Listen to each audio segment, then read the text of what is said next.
Hello, in this session we will discuss about quantum mechanical harmonic oscillator. Last session we discussed about classical mechanical harmonic oscillator. To that knowledge of classical mechanical harmonic oscillator, we will introduce quantum mechanics here in quantum mechanical harmonic oscillator.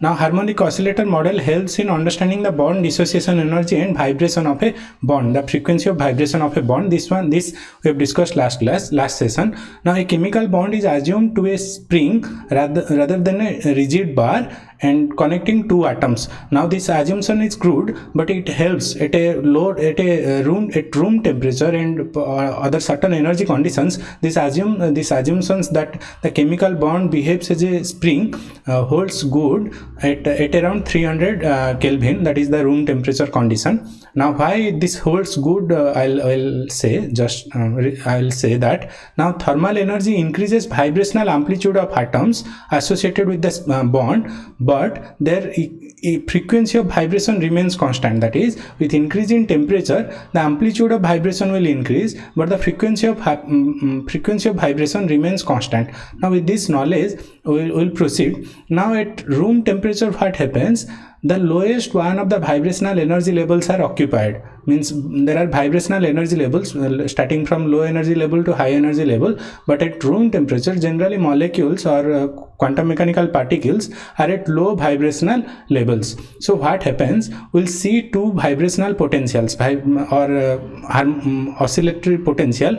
The blue one is the classical harmonic oscillator potential energy. Classical harmonic oscillator potential energy, there is a equilibrium position. Now when the atoms are stressed from the equilibrium position from either side, this is positive x direction, this is negative x direction, and the equilibrium position is center or zero position, then they're stressed or compressed symmetrically. That's why this blue curve is the classical harmonic oscillator. Now in quantum we are extending that classical harmonic oscillator to understand the vibration of bonds. Now what happens for weakly bound molecules or for weak bonds, this the potential of the bonds does not resemble exactly with the classical harmonic potential, but at high temperature what happens? When the amplitude of vibration increases after certain thermal energy or after certain at a high temperature, the bonds break, or after at a higher vibrational energy level after a certain potential energy, the bonds break, and generally for loosely bound molecules this red kind of potential energy graph is followed, and this is called anharmonic potential. Okay, because it is not symmetrically distributed with respect to the equilibrium position. So the red curve is the anharmonic potential, and the potential energy expression that is followed for this anharmonic potential is Morse potential. But the potential energy expression that is followed for harmonic potential is half kx square, that we have discussed in classical harmonic oscillator. But what happens at around 300 Kelvin, it is experimentally verified that the quantum mechanical systems exist at a lower energy level. So even if the red one is applicable to molecules, the real molecules, but at around room temperature, most of the molecules are at low vibrational energy state.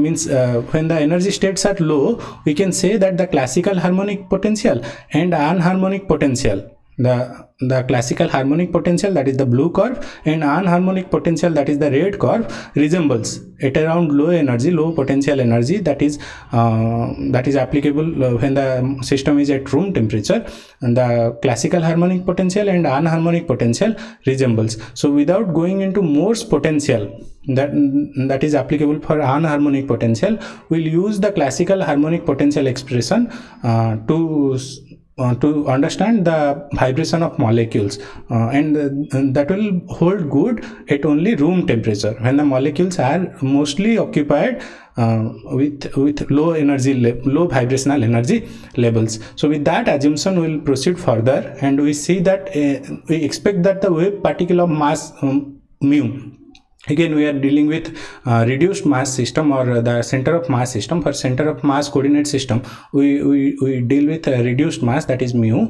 And wave particle means any quantum mechanical particle which has a wave character vibrating around its equilibrium distance to be described by a set of wave function, that is psi n. Now we'll apply the Schrödinger wave equation to the wave particle, and that vibrates with respect to its equilibrium position at room temperature. Now the time independent Schrödinger equation for this for such kind of particle which obeys harmonic potential at room temperature is given as minus h bar square over 2 mu d square psi n over dx square kx square over 2 psi x is equal to E psi x. Now the first term in the left hand side is the kinetic energy term, and the second term is the potential energy term. Again, the potential energy is half kx square, so half kx square psi x operating on the Eigen function or the wave function. Similarly, the kinetic energy operates on the wave function, that is psi nx, and these functions are time independent functions. Only the spatial variation is there, the temporal variation is not considered here. Now solution of such kind of differential equation, the second order differential equation, is known in mathematical well before the development of quantum mechanics, and the solution of such kind of second order differential equation is given as psi x is equal to n, a polynomial in x, and a product of bell-shaped Gaussian function. So how this how this exact solution is obtained, we will not go into that. It is dealt in mathematics. So the will directly use the solution, and the solution is n is the normalization constant. There is a polynomial that is a function of x, and there is a bell-shaped Gaussian function. Now what is bell-shaped Gaussian function? The Gaussian function is a function of the form e to the power minus x square. X is the variation or the amplitude of vibration or displacement, the vibrational displacement, that is x.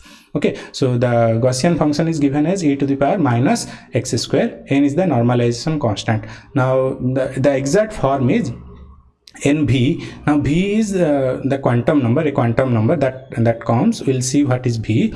So generally V value varies from 0, 1, 2 like that. NV, that is the normalization constant for different eigenstates. V is the quantum number or eigenstate. Okay, then HV alpha to the power half x.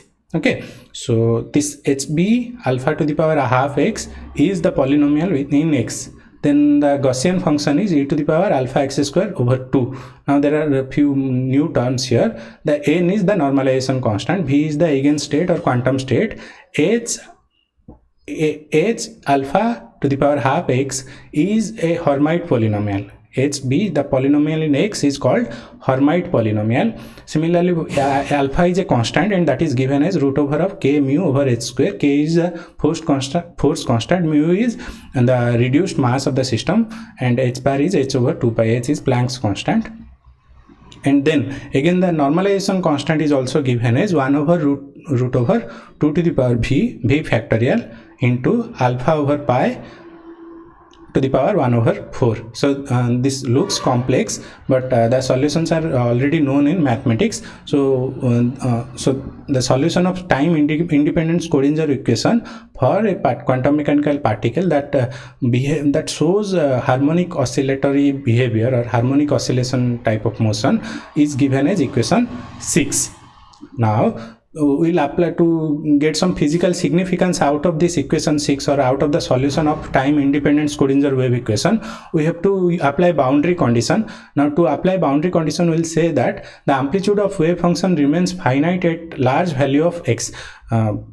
The amplitude of wave function approaches 0 for large value of x only if the following condition is met. Means at a certain value of x is the variable with which the vibration takes place. So after a certain stretching distance or after a certain compression distance, the amplitude must be 0, and that is the boundary condition, and that condition is satisfied only when energy is given as h bar root over of k over mu n plus half. This n is the quantum number, or generally here I have written v, so it can also be written as v plus half, or h nu h bar root over k over mu. If that is rearranged, that will give as h nu. H bar is h over 2 pi, and so 1 over 2 pi k over mu is the nu, the frequency of vibration. So nu is 1 over 2 pi k over mu. So h bar is 1 over 2 pi. So h bar is h over 2 pi. So this whole expression can also be written as h nu n plus half. Generally v is preferred because it is vibration, v is for vibration, and the quantum numbers are given as here it is written n, or it can also be written as v. So v plus half h nu. So v, the values of v or n starts from 0, 1, 2, 3 like that. So when this boundary condition is, again, how this solution of this boundary condition is obtained, that is tedious mathematics, and we will not do that those solutions here in this course, because that is out of the context of the course. We will only say that to satisfy the boundary condition. What is the boundary condition? At certain value of x, at certain value of x, the amplitude of the wave function must be 0. At certain compression or extension distance, the amplitude of the vibration must be 0, and that condition is only satisfied when energy expression is given as ev or en is equal to v plus half h nu or n plus half h nu. N or v, whatever it is the vibrational quantum number. Once again, we see that imposition of boundary condition has led to discrete energy spectrum. When we apply different values of n or different values of v, we will get different values of energy. Again, I prefer to write the energy as v. So energy levels can be obtained as the energy expression is the same thing, En or Ev is equal to v plus half h nu. V values are 0, 1, 2, 3 like that. If I substitute those v values, the first energy level that I'll get is half h nu, then 3 by 2 h nu. I'll substitute v is equal to 0, v is equal to 1, v is equal to 2 like that. So energy value, the lowest energy value will be half h nu, the first energy level value will be 3 by 2 h nu, 5 by 2 h nu, 7 by 2 h nu. Now the separation between energy levels are constant. Okay, so 3 by 2 h nu minus half h nu, whatever we'll get the same value when we subtract 5 by 2 h nu minus 3 by 2 h nu. Similarly, the same value, the same energy level value we'll get from 7 by 2 h nu minus 5 by 2 h nu. Again, I am reminding you that we are approximating that our system obeys harmonic oscillator behavior, but for loosely bound molecules or for weak bonds, generally harmonic oscillator behavior is not preferred, and at a higher temperature, generally harmonic oscillator behavior is not preferred. At room temperature, for strongly bound molecules, only harmonic oscillator approximation holds good, and for those harmonic oscillator approximation, when we apply the Schrodinger wave equation and solve them, we get energy levels, and that are discrete in nature. Two important points: the energy levels are discrete in nature, and that the discreteness is obtained when you impose boundary condition. And the second point of importance is energy levels are equally spaced. And the expression for energy is if v is equal to v plus half h nu, and v is the vibrational quantum number. Its value starts from 0, 1, 2, 3 like that. The exact derivation of this energy expression is beyond the scope of this syllabus or the content of the curriculum. Then the general solution is what? There is a normalization constant, there is a polynomial in x, and that polynomial is called Hermite polynomial, and there is a Gaussian function which is exponential in nature, so exponentially decreasing in nature. So when we apply those values for the when we use those values for different eigenstates.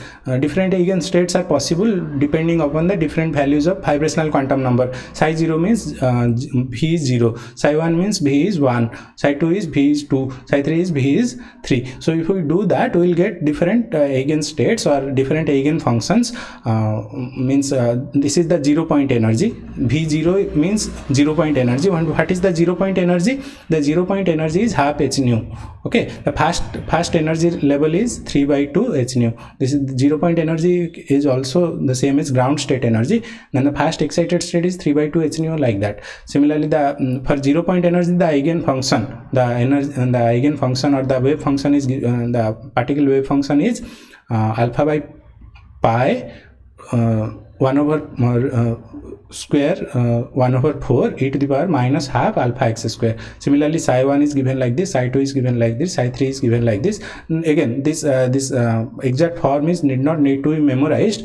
The only thing that needs to be memorized is the in those all this expression, energy eigen the wave function expression or eigen function expression, there are quantities associated. One is a normalization constant, a polynomial in X that is called Hermite polynomial, and there is a Gaussian function. Okay, so when we substitute different values of V, we will get different values of Eigen function. Now there are a few important points that I have summarized here. Now these Eigen functions are Eigen functions for total energy, means there is association of both kinetic energy and there is association of potential energy. These Eigen functions are not Eigen functions of either kinetic energy or potential energy. It is very important to note the above mentioned Eigen functions are for total, means these are operators for obtained after these are Eigen functions for total energy, and they are not Eigen functions for kinetic and potential energy, because kinetic and potential energy don't commute with total energy.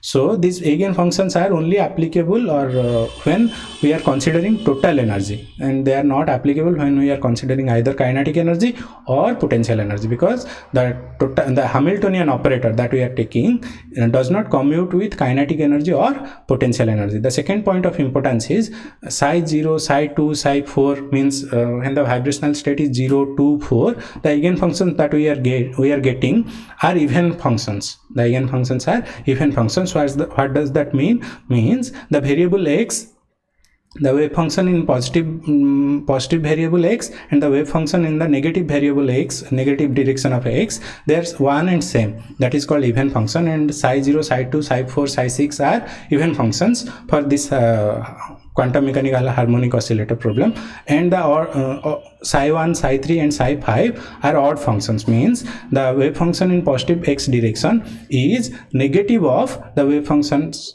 in the negative X direction. This is an important point. We'll be using this point in the subsequent problems that we'll be solving. Then the third point of importance is unlike classical analog, the energy stored in quantum mechanical harmonic oscillator can take certain discrete value. In classical harmonic oscillator, we discussed that total energy is continuous in nature. Any value of energy is possible because there was no discreteness was applicable there. But in quantum mechanical harmonical oscillator problem, we get discrete energy levels when we substitute V is equal to 0, 1, 2, 3 like that, because and the discreteness arises because of boundary condition. In the boundary condition, we assume that at a certain value of X variable, the amplitude of vibration must be 0, and from that boundary condition imposition, we got the discreteness in this total energy of harmonic oscillator. It is important to note the fourth point of importance is it is important to note the lowest energy state is still greater than 0. The lowest energy, the 0 point energy have energy value of half h nu. So the 0 point energy does not have 0 value. So referred to as 0 point energy, means 0 point energy is half h nu and it is not exactly 0, means at the ground state also, at the lowest vibrational state also, molecules have certain vibrational energy and that is given as half h nu. The frequency of oscillation is given as nu is equal to 1 over 2 pi k over mu. K is the force constant of the bond and mu is the reduced mass of two atoms, and this frequency expression is similar to that we obtained in classical harmonic oscillator. In classical harmonic oscillator also we got similar frequency expression. Now there is a question, suppose there is a quantum mechanical wave function, quantum mechanical harmonic oscillator wave function. Now this wave function contains three parts. There is a normalization constant, there is a polynomial with respect to X, and there is a Gaussian function. So what are the average value of kinetic and potential energy? This is the Eigen function or Eigen state for the first vibrational level. Psi 1 is given, so this is for first vibrational level. So for first vibrational level, the Eigen function is given. Now the question is asking what is the average value of kinetic and potential energy in the first vibrational state. So we know the Eigen function, we will apply the corresponding operators. We'll apply the corresponding operators for potential and kinetic energy. So the expectation value will take. So the expectation value for we are assuming that the wave function, the Eigen function for the first vibrational state is normalized. Okay, so when the Eigen function is normalized or wave function is normalized, the expectation value for potential energy is given as the wave complex conjugate of wave function, the operator, corresponding operator, and the wave function integrated over whole space. Now what is the whole space? In the potential, harmonic potential, there is a equilibrium distance. Equilibrium distance is there, and in the right hand side you have positive values, and in the left hand side you have negative values of displacement. So what is the limit what will be the limit then? The limit will be minus infinite to plus infinite, because the vibration can take place from either side from the equilibrium position. That's why the limit starts from minus infinite to plus infinite. Then the wave function, because it is a real wave function, the complex conjugate is also same. Then the corresponding operator. What is the operator for potential energy? It is half kx square, the potential energy value. Then the same Eigen function again. When you do the integration, the constant terms will come out of the integration and will be left with x4 e to the power minus alpha x square. Now this integrand, it is important to note, we have taken psi1. Psi1 is generally odd function. Psi1 is generally odd function, but psi1 square is becoming a even function. So when we do the integrand is becoming an even function. So instead of taking minus infinite to plus infinite, we can take the limit from 0 to infinite, because it will be 2 times of the same function, because the answer will be 2 times of 0 to infinite. When 2 times of 0 to infinite is same as minus infinite to infinite, because the integrand is becoming even function. But initially inherently the psi1, the wave function psi1 is a odd function, but when we multiply 2 odd functions we are getting an even function. That way we have changed the limits from 0 to infinite, and 2 times the value, 2 will come out of the integration, and this 2 and the other 2 cancels out, and that's why this half is missing here. So it is important to note the limits are changed as indicated by the last integral, because the integrand is an even function of x. To get the solution, the following standard integral is used, and there is a standard integral available in literature. We'll use the standard integral in this integration, and we'll find out the expectation value of the potential energy, and that comes out to be 3/4 h bar k over mu. Then what is the expectation value for kinetic energy? Again, we have to use the kinetic energy operator, and again the limit starts from minus infinity to plus infinity. Again, this integrand is again a even function, because 2 odd functions are multiplied and we are getting even function. So again, minus infinity to plus infinite can be replaced by 2 into 0 to infinite. So this 2 comes out of the integration, and here cancels out. There is there was already a 2 factor in denominator, and that cancels out, and the integration limits are changed from 0 to infinite, and the solution of the integration gives 3/4 h bar k over mu. Now there is an important point to note: the average energy of potential energy and the average kinetic energy is same. The average value of kinetic energy and potential energy are same. If you understand in the classical harmonic oscillator, there also that sum of kinetic energy and potential energy were remaining constant. So here the average value of when you do number of measurements of potential energy and number of measurements for kinetic energy, the average values for potential energy that we will get will be equal to same as the average value of kinetic energy that we will get for the quantum mechanical system that obeys classical harmonic oscillator behavior, classical harmonic oscillation behavior. Now, so the average value for kinetic energy, nth state or bth state. Here I have written B, but here I have written N. It should be B. So kinetic energy at the bth state and potential energy at the bth state is given as for any bth state. This one is for psi1, because we are given the Eigen function psi1. So the solutions that we are getting, that 3/4 h bar k over mu, is for vibrational state 1 when V is equal to 1. So what will be the average kinetic energy and average potential energy for any bth state? Means V is equal to 0, 1, 2, 3, 4 like that. The average kinetic energy and potential energy for any bth state, and here it should be V, not N, is equal to h bar over 2 k over mu V plus half. It will be the expression for the average kinetic energy and potential energy for any bth state. V can be 0, 1, 2, 3 like that, and also it can also be written as in form of frequency, and that is given as h nu. H is generally nu is 1 over 2 pi k over mu, and h bar is h by 2 pi. So h by 2 pi, so 1 by 2 pi k over mu is nu. So h nu V plus half. The notation for V and nu should be marked properly. V is the velocity of vibration or velocity of movement of the particle, vibrational quantum number. V is the vibrational quantum number, and nu is the frequency of oscillation. So the notation for V and nu should be marked properly. So these are the expressions, and then we'll see how the eigen functions for the harmonic oscillator problem or for vibration or oscillation of the system, two-body system varies. So the first graph denotes the eigen functions with respect to variable x, and the second graph denotes the probability density as a function of variable x. Probability density is psi square, and this is psi. The eigen function is psi, and this is psi square, that is probability density. So for the first vibrational state, or vibrational state can be represented as n or v. Here in the graph it is represented as n0 to 4, and here also in probability density it is written as n0 to 4, from ground vibrational state to the fifth vibrational state. Now for the ground vibrational state, the most of the particles are in ground state, and the probability of finding the particle is mostly concentrated at the center, means at the equilibrium position. At the ground vibrational state, the particle is not at all oscillating, and it is resting at the center equilibrium position. But when the oscillation increases, vibrational energy increases, means when the oscillation increases, the probability of finding the particle at the equilibrium position decreases. Okay, for the first vibrational state, the probability of finding the particle at the equilibrium position is 0.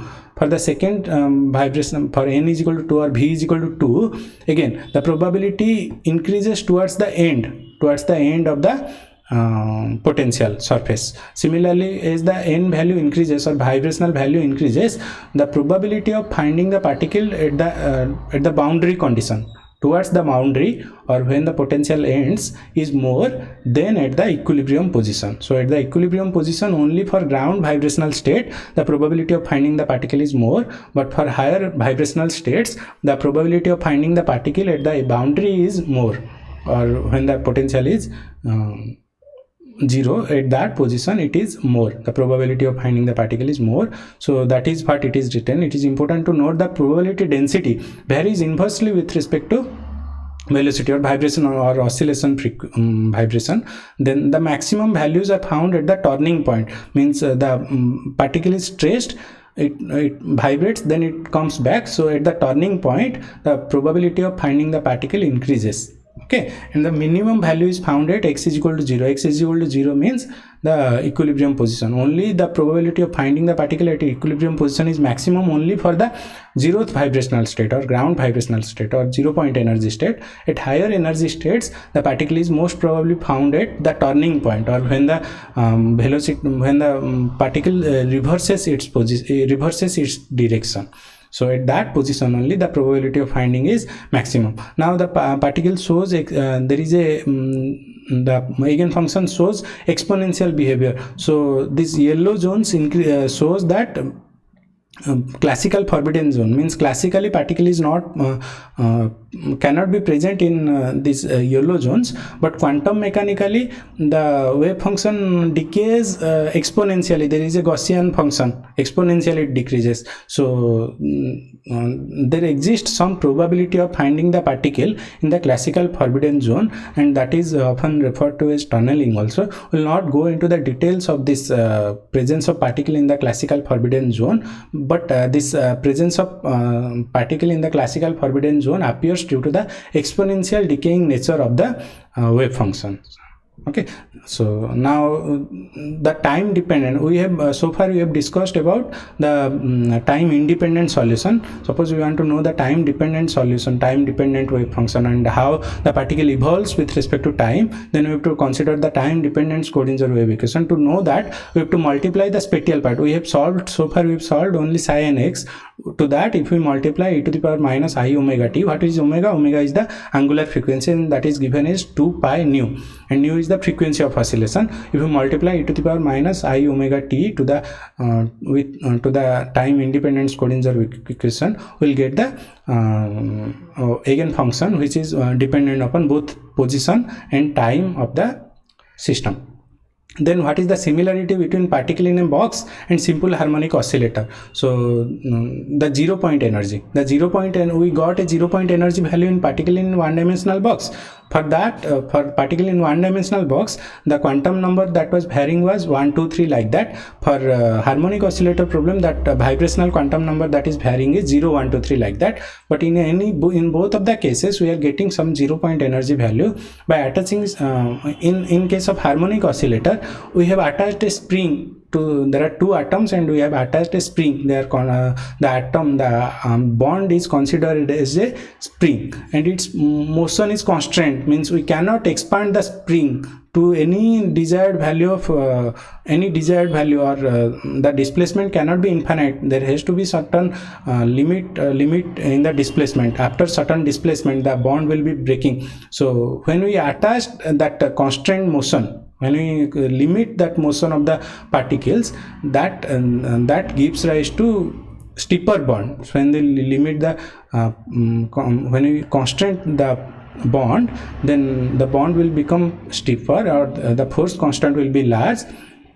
So that gives rise to the 0 point energy value basically. So the particle is more constrained and 0 point energy increases. So when the force constant of the bond increases, the 0 point energy will increase. When the force constant of the bond decreases, the 0 point energy decreases. And the 0 point energy essentially comes out of the constrained motion of the particle, means the particle is not free to move. In particle in one dimensional box, the particle was confined to move within the box. Similarly, in harmonic oscillator problem, the particle cannot move to any displacement. It has some limits, and so those constrained motions gives rise to 0 point energy. When the force constant increases, the 0 point energy value will increase for harmonic oscillator problem. Similarly, what is the limiting condition for particle in box? When the length of the box is increased, when the length of the box is increased, the 0 point energy will decrease there. When the length of the box decreases, the 0 point energy will increase. When the length of the box is increased, the 0 point energy will decrease. For a free particle, there is no 0 point energy. So like that it behaves. Now what is the difference between particle in a box and simple harmonic motion? What is the similarity? The 0 point energy is the similarity, and that comes out because of the constrained motion of the particle in both the system. And what is the difference between the particle in a box and simple harmonic motion? The energy spacing. In particle in box, the energy levels, the spacing between energy levels were increasing as the quantum number used to increase. Means the energy expression for particle in box was given as n square h square by 8 ma square. A is the length of the box. So and the energy expression for simple harmonic oscillator problem is given as v plus half h nu. V varies from 0, 1 to 3 like that. But we have seen that the energy levels for harmonic oscillator problem is equally spaced, but the energy levels for particle in box as not equally spaced. As the quantum number increases, the spacing between energy levels increases. But in case of harmonic oscillator problem, as the quantum number increases, then also the spacing between the energy levels of harmonic oscillator remains constant.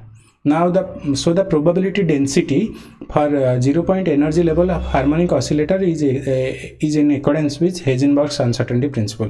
Now, in Heisenberg's uncertainty principle, we said that we will be applying the Heisenberg's uncertainty principle to various quantum mechanical systems, and there we have discussed only particle in one-dimensional box problem. Here we will be applying that Heisenberg's uncertainty. Will test whether position and momentum obey the Heisenberg's uncertainty principle for 0 point energy level of harmonic oscillator. So what is the Eigen function here, or the wave function here? The 0 point energy wave function, that is psi 0.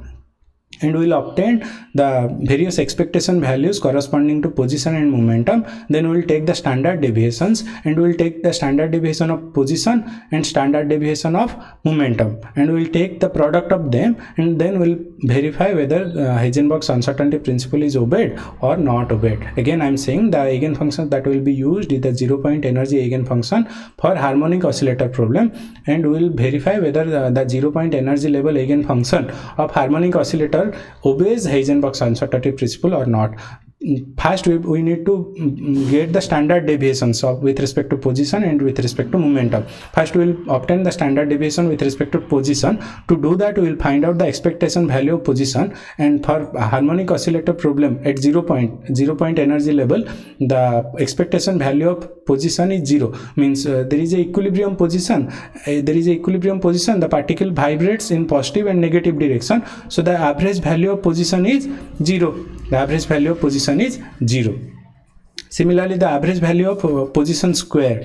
If you do the mathematics or the integration, we'll be getting 1/2 h bar over mu k, root over of mu k. Similarly, we'll find out the expectation value for momentum, and that will again come out to be 0. Then expectation value for momentum square. Then from these values, we will find out what is delta x and delta px, that is the standard deviation. What is standard deviation with respect to delta x? Delta x will be x square minus expectation value for position square minus expectation value for position taken to the power square. And what is the standard deviation for momentum? That is the expectation value for momentum square minus the expectation value for momentum taken to the power square, and then root over. When we get the standard deviation and we multiply those standard deviations, and we'll get an answer, and that is h over 2 pi, h bar over 2. What is Heisenberg's uncertainty principle? It says the standard product of standard deviation for position and momentum should be greater than or equal to h bar over 2. In our case, for particle in one-dimensional box, and when the eigenstate is in 0 point energy, eigenstate is the 0 point energy eigenstate, then the standard deviation for position and momentum is coming out to be h bar over 2, and this is in strict accordance with Heisenberg's uncertainty principle. So we can conclude that for harmonic oscillator problem and for 0 point energy level, the position and momentum operators obey the Heisenberg's uncertainty principle. With this, I'll stop here. Then in the next session, we'll start discussing about rigid rotor problem. Thank you.